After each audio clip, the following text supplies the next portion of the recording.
Okay, I have no script.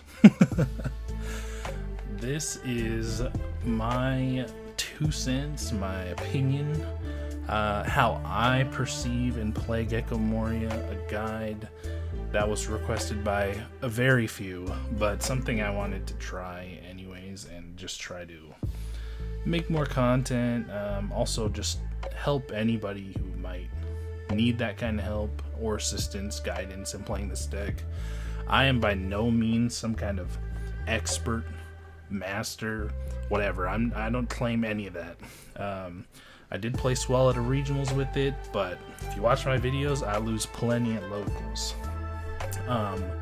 Anyways, to get started, we'll look at the deck list, which is the next slide here. What I run is a very standard list.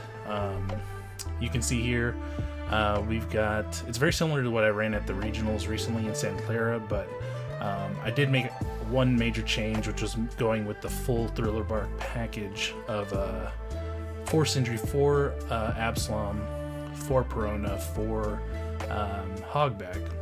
I thought it brings more consistency to the deck. Seeing Sindri on turn 1 is very important, and yeah, just another 2k. And for the most part, this is your very generic build that you'll see the same 40-45 cards in every single Moria deck.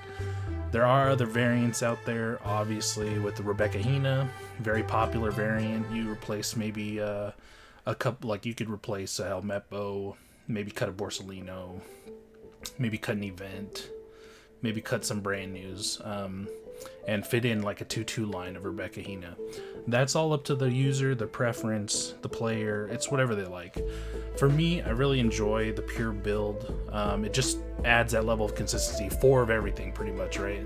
And so it's just, this is what I like running. And so here's a list, and I'll be going into more detail. First off, I know a lot of people already know what the leader does, already know what a lot of these cards do, but for those who don't, we'll just do a quick little overview. Gecko Moria is a leader, has a lot of similarities to Blue Doflamingo. You're really playing cards out of your trash, bringing them into play, and those coming into play have additional effects that can help you gain tempo. So a lot of that is establishing a board while also handling your opponent's board. So as effect, you need to attach at least 1 Dawn, and then you tap 2 Dawn while you're attacking, and you can discard a card, mill 2 from the top of your deck, and bring out a cost 4 less Thriller Bark from your discard and put it into play. And so those cards are very strong. They have removal, they have cost reduction, they can make your opponent discard. You can recover cards from the trash. So any kind of utility that you need in the moment, the leader can provide you, and just as long as you have those items. So, moving on, some of the major pieces in this deck that help you achieve the goal of removing your opponent's board while also establishing a board. The reducers. There are many reducers in here. Hopefully you can see my mouse. Oh, you can. Okay, cool. We've got 2 2Ks here. Suru, on play, -2 cost. Perona, something that a lot of people don't use, is the when your opponent has 5 or more cards, when you play it, you can -3 cost to something. Helmeppo, on play, -3 cost. Kuzan, -4 cost when you swing. And then, of course, the events, which minus costs in their own way for 1 Dawn. So these are big puzzle pieces to being able to get characters down to whatever threshold you need in order to remove them. So, moving on, these are your big removal options of the deck.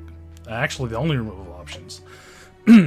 Absalom, very, very strong. You return 2 cards from your discard to pop something that is 2 or less. And so you combine that with your reducers to pop something that's 2 or less on the board. A singular thing. 4/5 has really nice stats, has counter. Great.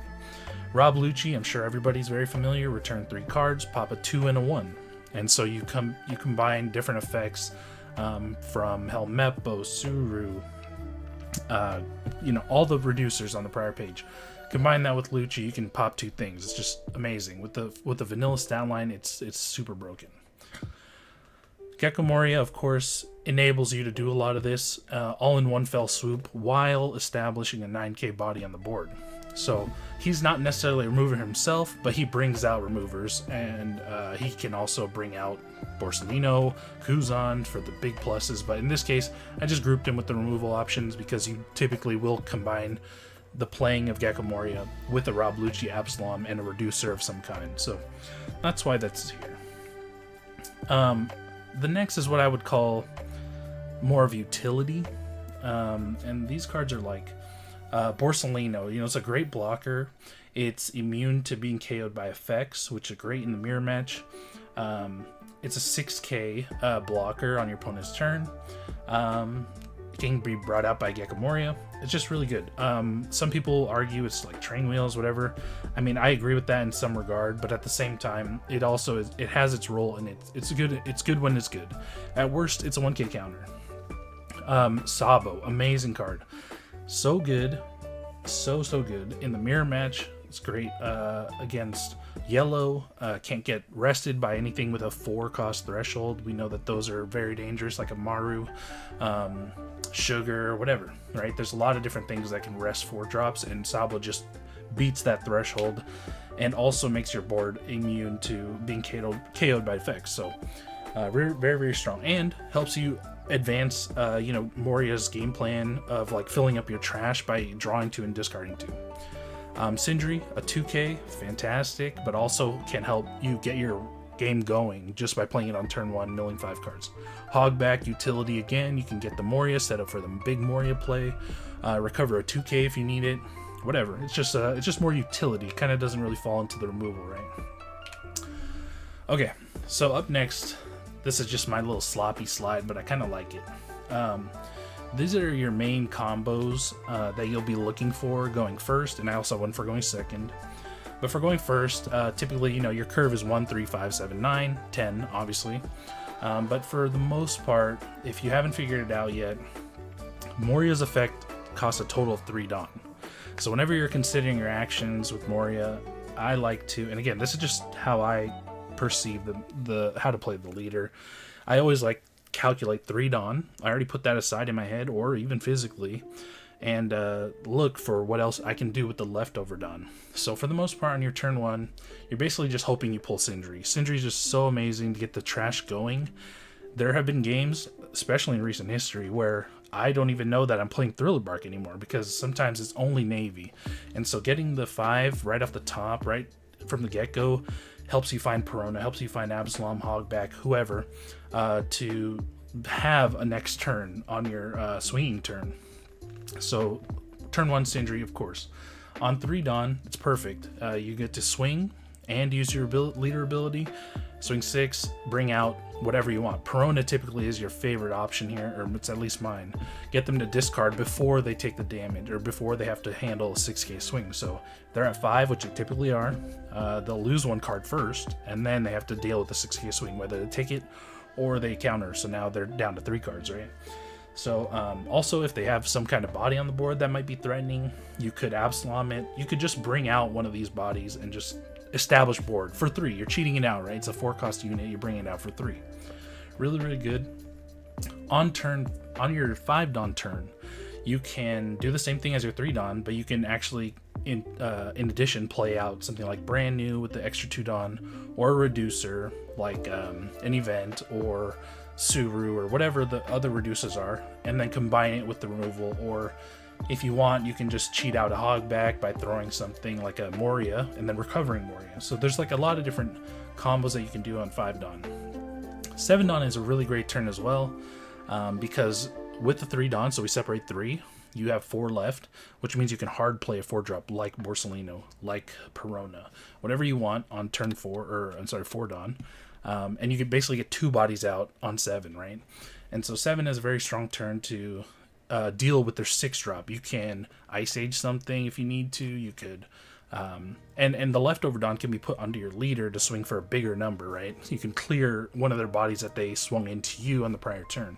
So 7 is a very nice turn, and I typically like going first in general because for your 9-Dawn turn, you can combine an Ice Age, which is a huge reduction of 5, and then combine it with your Moria play, which is for 8-Dawn, you're going to be playing Moria, and then you combine it with Lucci and a reducer, or Absalom and a reducer. And so those things can help you clear a big board while establishing a big board. And so the 9-Dawn turn is very nice. And I actually really, really like the 9-Dawn turn more than the 8-Dawn turn of just dropping Moria by itself raw, which there's nothing wrong with as well. But, you know, 9-Dawn is just, it gives you that extra Dawn that lets you get to different ranges of costs to remove their board.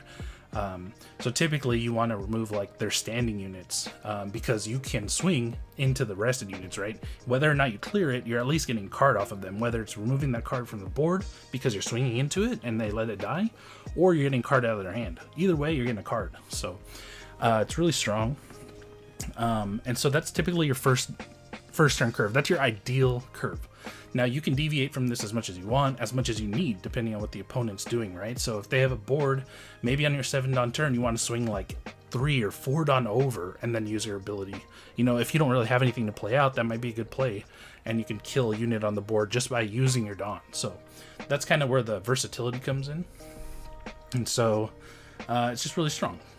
All right, so on the same kind of wavelength, we also have your second Dawn, or your second curve, going second curve. And so for 2-Dawn, brand new is a fantastic option, but it doesn't really get you too much in the trash. You're looking for a navy card with the brand new summon, so you might want to look for, if you don't have like an event, for example, you might need that to remove whatever they play on 3-Dawn or even 5-Dawn turn for the opponent, right? So you could be looking for that removal. If you really don't have any Thriller Bark in your hand, playing Sindri on turn 1 is also a really good option to get it going, just like as if you were on the first turn curve. So it kind of depends on what's in your hand with these early drops that will really determine kind of how and which card you want to play, because brand new is typically a really nice play because you're maximizing the Dawn, but at the same time, if you have no Thriller Bark, you might want to play Sindri instead. So just something to keep in mind. Obviously you can choose whatever you want and risk it for the biscuit. It's up to you. On your second turn with 4-Dawn, it gives you even more options, because you can use an event plus your 3-Dawn that you set aside to do your swinging and bringing out a body. So you can either swing 7, which is attaching 2 and then tapping 2, or you can use an event to reduce something they brought out, like a 3-Dawn something like a Pero or whatever, and then you can pop it with Absalom, or you can recover something with Hogback, or make them discard with Perona. So like I like swing 7, tap 2, discard Perona, mill 2, bring Perona out. Now they have to discard a card and deal with a 7k swing. So it's just also really strong, turn. So the only problem that moving on to the 6-Dawn turn, the only problem with the even curve is this turn. I think it's super awkward because nothing really adds up. We have the 3 set aside for using your leader ability. If you have a unit on the board, you can attach more Dawn to that to make it a more, stronger unit to swing over something, clear something just by swinging. Or you end up swinging 9 and using your ability. So, I mean, it's super weird. You can use like removal. It gives you a lot of options, but sometimes you just feel Dawn efficient on that turn. And if things aren't really moving, sometimes I just hard play Sabo on that turn. Dump more stuff in the discard, whatever. You can also do like a hard Lucci play here where you play like reducers if they are somehow able to cheat out bodies, like Reiju or something, right? You can Ice Age the 7-drop and then just hard play Lucci. I mean, so there's different things that you can do on this turn. It's really weird. If the board is just clear, typically you might want to establish a body, swing like 6/6 or 7/6 or whatever. Just however you can use up the Dawn is whatever. So that turn is very awkward. On your 4th turn, when you have 8-Dawn, typically you're either going to want to play your Moria, where you can establish bodies, and if you don't need to remove anything, it's kind of a great turn to be like Moria, pick up Kuzan, and brand new. Like that's plus, you get those 3 bodies on the board, and you get 2 cards to your hand, typically. So that's a huge plus turn for you if they're kind of like behind or they're missing their drops or whatever. But if they do have bodies on the board, you can remove it with, Moria plus Lucci and or Absalom, and then a reducer, and be able to remove something, maybe. It really depends on what's on their board, right? Another option is to use 3 of your Dawn to cheat out a body. You know, get a Hogback to set up for like a Moria on the following turn. So like, use 3 Dawn, you swing 6, tap 2, bring out a Hogback to get a Moria in your hand. So now you're set up for your 10 Dawn turn. And then you can also play Sabo at the end of it. So then like your board's protected, you have a blocker, and now you've established 2 units on your 8 Dawn, and you're set up for like a big 10 Dawn turn with Moria. So that's kind of my preferred move on 8 Dawn. But if like there's just nothing going on the board, nothing, like you guys are trading units or whatever, there's nothing wrong with just dropping Moria and like bringing out bodies. So whatever the situation calls for, it depends on like what the board state is. So yeah. And so on the 10 Dawn turn is really your strongest turn, because now you have enough Dawn to play with to get your reducers out. You could hard play a Helmeppo, you could play Ice Age, you could play Eruption, plus you can Moria. So start doing some math in your head. You know, like if you're playing against a board where they have a 7 and a 5 drop, you could potentially remove all of it, just depending on like what you have in your trash, what you have in your hand. So 10 Dawn has a lot of flexibility to be able to drop Moria, to remove bodies, and establish a big board. So that's kind of like, these are kind of your ideal turn curves and playing for your maximizing your Dawn. But again, most of it is reactive, and you'll be able to handle their board most of the time. And so that's kind of where the strength is. You handle their board and bring out bodies. So that's really what Moria's strong strength is. Sorry, I don't talk this much, but anyways, what I'm going over next are just some of the more common matchups, and cards that are kind of important and relevant in these matchups, and kind of what their main functions are. So bear with my messy slides. I kind of like it like this, but so in Sakazuki, one of your strongest plays going first is being able to drop Perona on them. You get 1 card out of their hand, and you get to swing like 6. So I mean, that again is like a super strong play, and if you're able to do that back to back, it really hurts them, because they're over there trying to get some pluses from playing like brand news or whatever, but then you're just murdering their hand with Perona, and while establishing a 5k body that they have to deal with.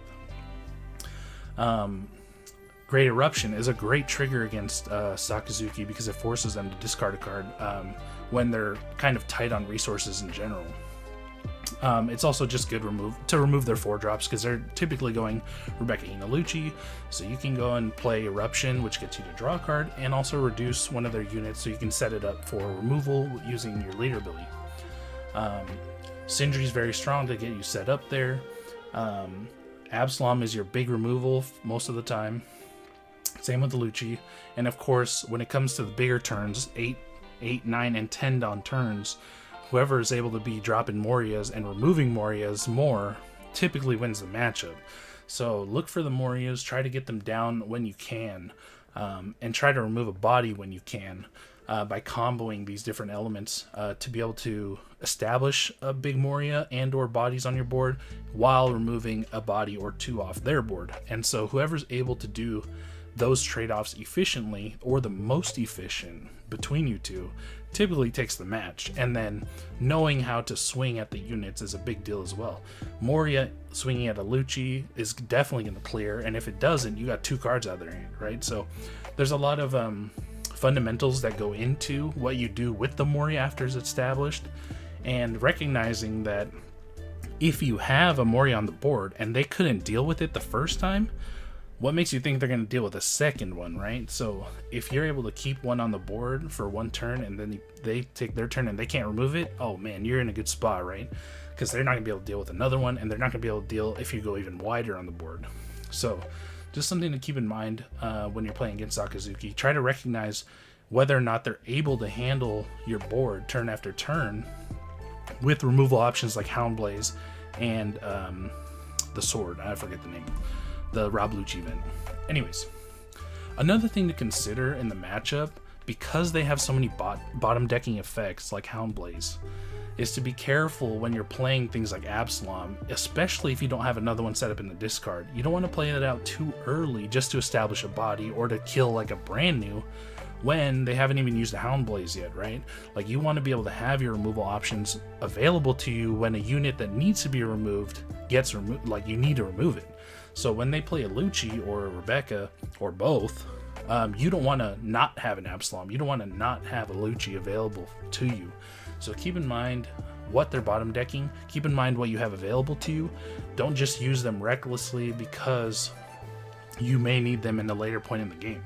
That's why Perona is very strong to use, because it's okay to lose a Perona if you establish a Perona in turn 1 and they bottom deck it. Okay, now that you just got rid of a Hound Blaze, which is great, and you got rid of their cards. So it's really good to get that Perona going early. And it also gives you a 5k swing. There's all these pluses. On that same note, Kuzan is a great tool in this. Kuzan baits them into using removal on it, because if Kuzan sticks, that means you have a free almost Ice Age every turn, being able to remove whatever they play out almost for free with the combination of an Absalom or a Lucci. So playing Kuzan, once you play it, you get the value right away. You're drawing 1 card. And if they need to spend an Eruption and Hound Blaze on it, that costs them 2 cards, and then they had to swing a unit, right? So it's like it has all this additional value just by existing.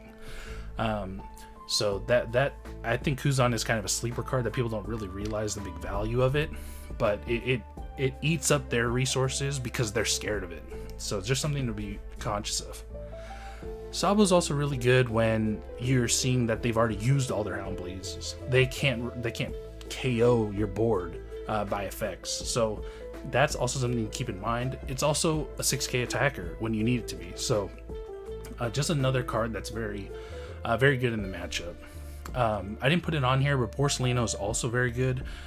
Although a lot of people would argue, it gets removed so easy. But like I said, same with Kuzan. They're eating their resources just to remove it, and so they have to remove it with a bottom deck option, right? Otherwise, if they don't have it, that body's sticking, and you can start swinging with it. So, just things to keep in mind. So that's the Sakazuki matchup. A lot of times, you're gonna need to go low. You can swing base numbers at them for the most part, right? Like, you don't have to go tall until they start dropping Morias and stuff, and so that's their strategy against you, is to swing 5s, so you can do the same thing to them and eat up their resources as well. But you're cheating out bodies, so they have to hard play their bodies. So that's kind of where the difference comes in the matchup. The mirror match is very, very, very, very similar. However, I would argue that the Perona play is even stronger in the mirror. Being able to go first I didn't mention this in Saka. It's up to you if you want to go first, second. I personally don't think it's like a huge deal to go first or second.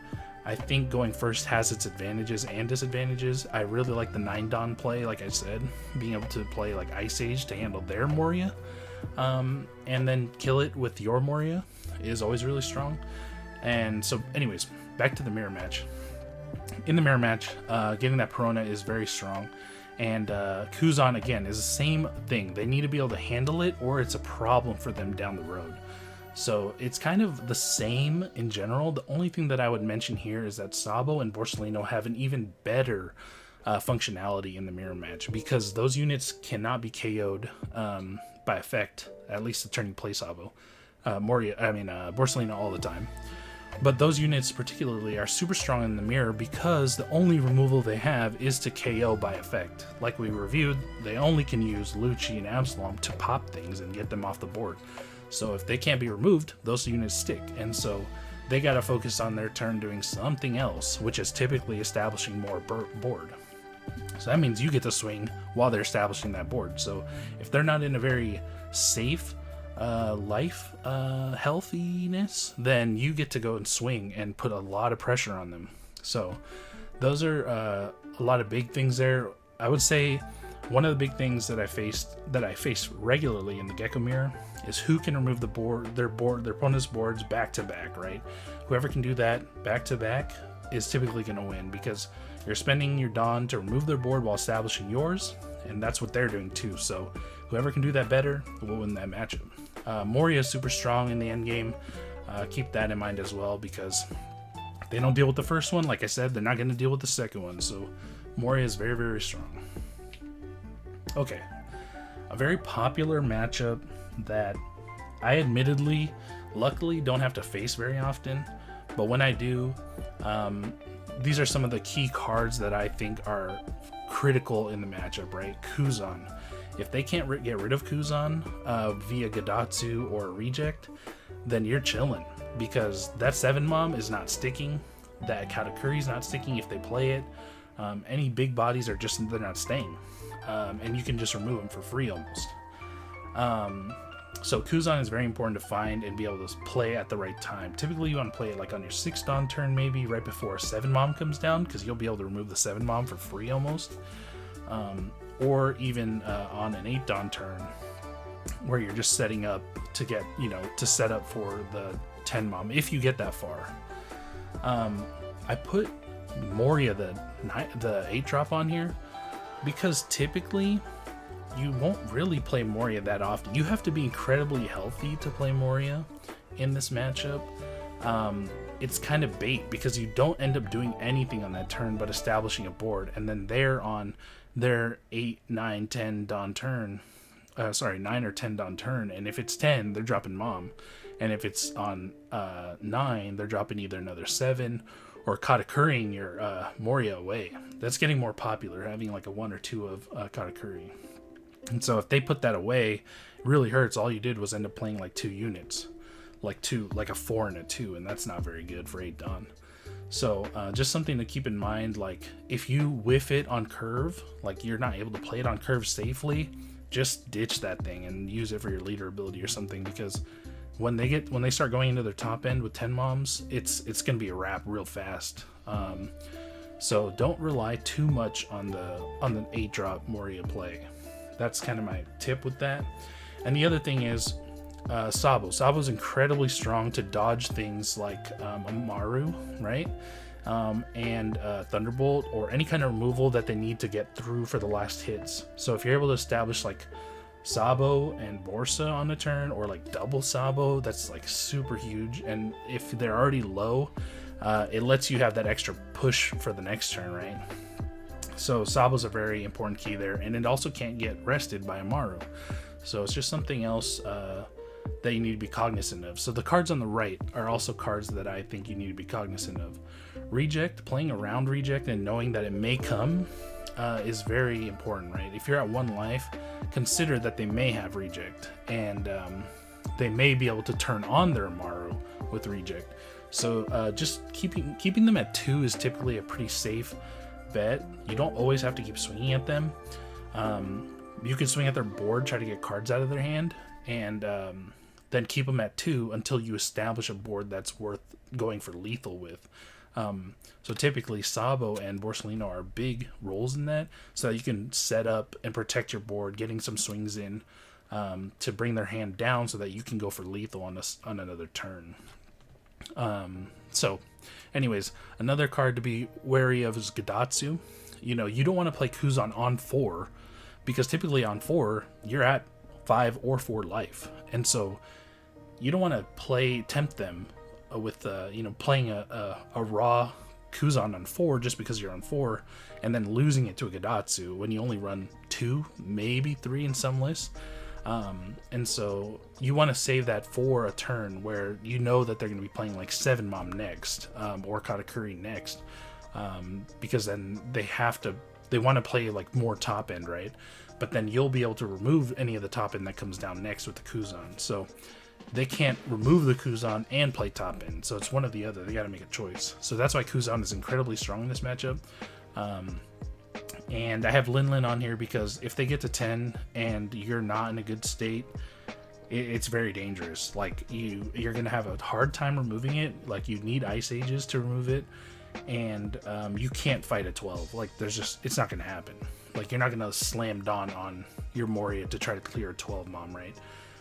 So just be aware that you need to kind of have a strong mid game, actively remove their board as much as you can, and don't be scared to kill Paros, because they do whiff nowadays. They have so much other tech in there that they don't always hit on the Paros. So yeah, that's kind of it. At the end game, it's very similar. If you ever play Sakazuki, like play as Sakazuki, you know, the Sabo lockout at the end is super strong, right? If they can't get through because you double Saboed, it's super strong. And then you have 2 6Ks on the board to swing with. So that's kind of my tips with the Katakuri matchup. I may be missing some stuff, but you know, I'm trying to go over what I can here. Yamato is typically a favored matchup in general. What you want to find are your blockers. You know, eat a hit if you have to with the blockers to avoid dying or getting in that lethal range with Hody. What it ends up being is that they end up, whether they go first or second, they are slamming their Dawn for the first two swings, right? So you may or may not eat the first one.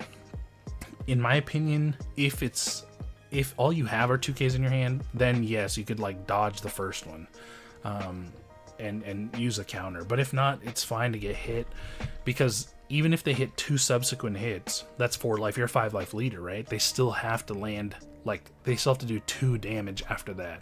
So you're still okay, and you have time to find these blockers to kind of prevent getting to that dangerous game state.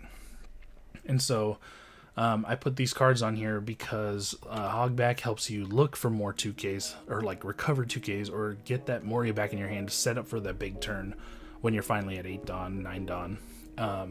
And it also helps you get like Sindri's back to hand so that you can counter out other hits, because typically they're going to have to swing like for a low number to play a Hody or play like Kid or something like that. So you need a 2K to kind of counter that out. So Hogback can be good while establishing and going wide. You're able to put more pressure against their hand and or their life, so you chip away at their 4 life leader. So typically the matchup is not too hard, although I did go to Locust today and lose to one. It just happened that like I could not find blockers, I couldn't chain them, so that's why I put the blockers on here, because it's so important. So one thing to also do is like you can play Borsellino, let it die to a hit, and then you can play Moria on the next turn, bring it back out. So now you have another blocker. So just other things to consider, and things that you should look out for on the Yamato side would be things like Rosinante. Rosinante can protect rested units, so you need to be able to remove the Rosinante before you start removing like their Kid or other rested units, because it can protect it whether or not Rosinante is rested.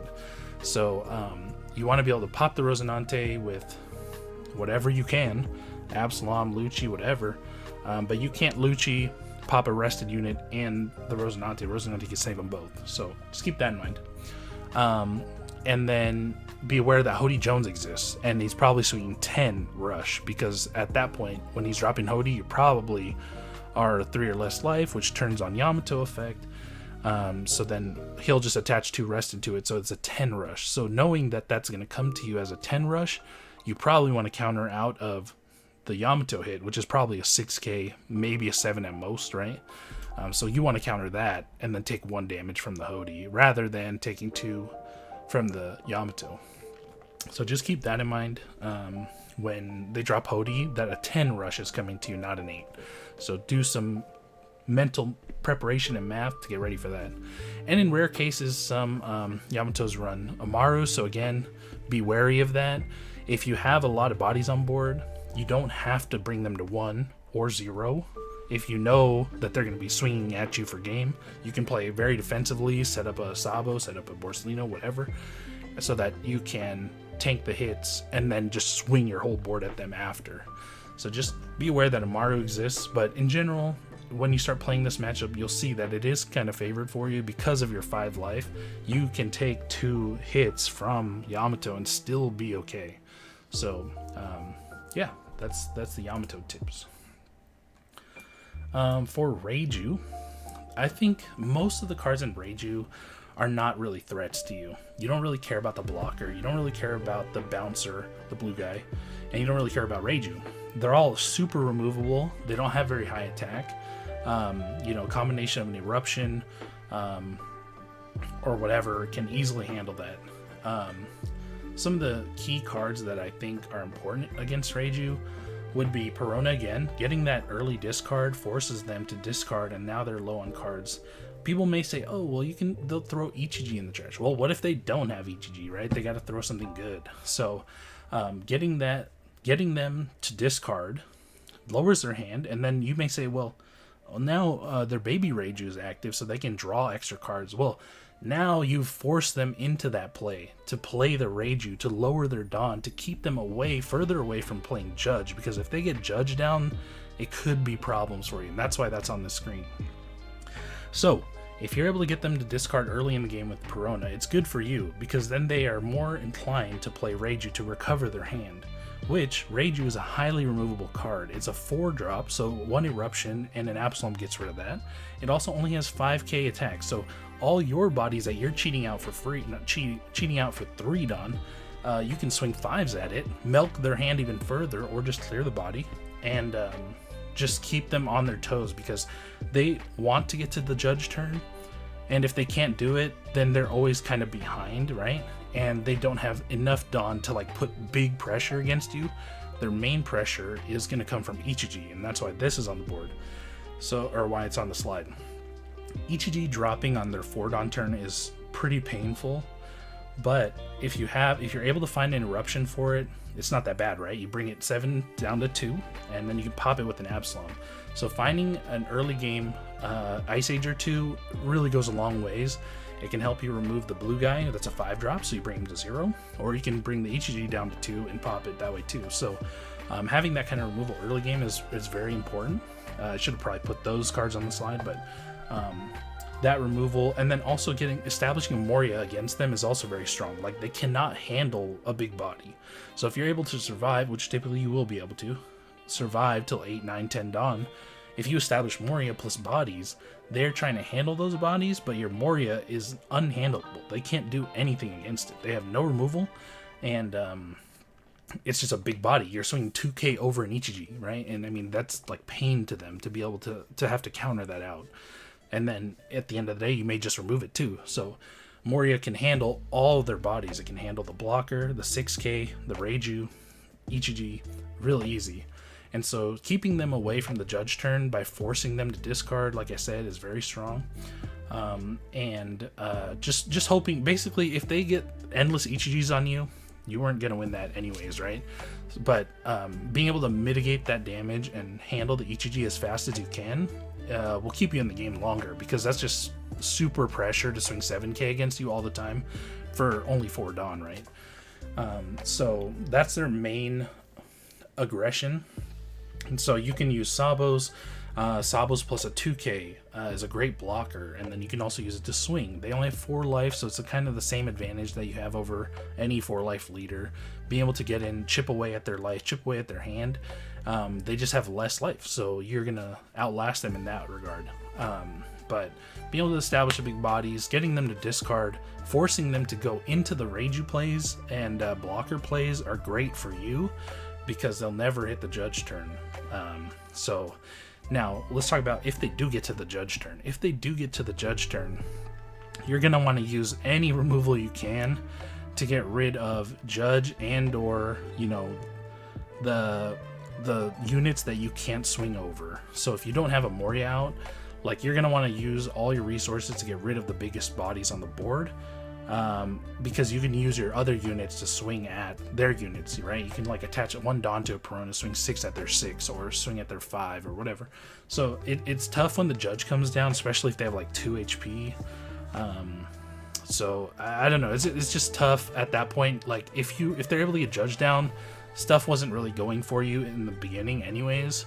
So it's going to be a hard matchup at that point once they get it down. But realize also, if they do get it down, they can only swing pretty much base numbers at you, because their Dawn minus from that turn was so substantial. They lose 1 from Judge and then 1 from every baby, so that's like -4, maybe 5 Dawn. So then they go down to like 3-ish Dawn, 5 on the next turn, so like they can't really swing huge at you. So if you have like blockers and some counter, you'll still survive the Judge turn. All you have to do is Eruption and remove the blocker, and you can like push for game, because they probably spent everything to get that out, right? So that's kind of my main Reiju tips. I don't know how good they are, but just things to keep in mind. Okay, this is my last slide, I think. Typically, for your mulligans, these are the cards that I really like to see in them. People always wonder, like, what hands are you keeping? You want to keep hands that have Thriller Bark Pirates. You want to keep hands that start you with a Sindri because that gets everything going. Moria is a very good top end play. Like, you don't always want to see it, but if you know that the other deck doesn't go very fast, it's okay to keep one, right? Like, it's a strong play. So, and you can recover, you can use it to throw for Hogback and then use Hogback to recover it back. So, like, it's just like kind of this floating fodder that you can use until you're ready to use it, and you can always recover it back. Perona, of course, is a favorite swinging first turn play. It's just really, really strong. And I have the deck list here just because I wanted to think about other things to say. You know, if you're in the yellow matchup, you want to look for Kuzans. If you're in Yamato matchup, you want to look for your blockers. And so don't be afraid to use other cards to throw away, like Lucci, for your effects, because this is something I didn't mention on any of the slides, was that if you have Moria, typically you want to play Lucci out of that for double removal.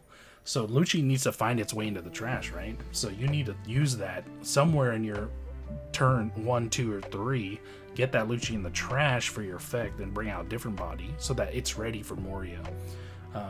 That takes a little hindsight. You got to plan out your turns because you need to know whether or not you need to hard summon Lucci or just toss it so that you can summon it off Moria. So there's a little foresight there, but hopefully some of these tips are helpful. If not, you know, let me know. Or if I missed anything, or if you disagree, you know, whatever. This is just my take on, like, some major tips playing the deck and the matchups and the curve and things like that maybe not a lot of people know. So, and again, I'm not a pro player. I just, you know, I claim to be an amateur player. And so these are just my tips and how I handle the deck and how I like to play it. But if you have other suggestions, tips that I missed, or cards that you think should be on certain slides, or you disagree, you know, let me know in the comments and we can talk about it. Thanks for watching, and I hope it helped. All right, I'll talk to you guys later.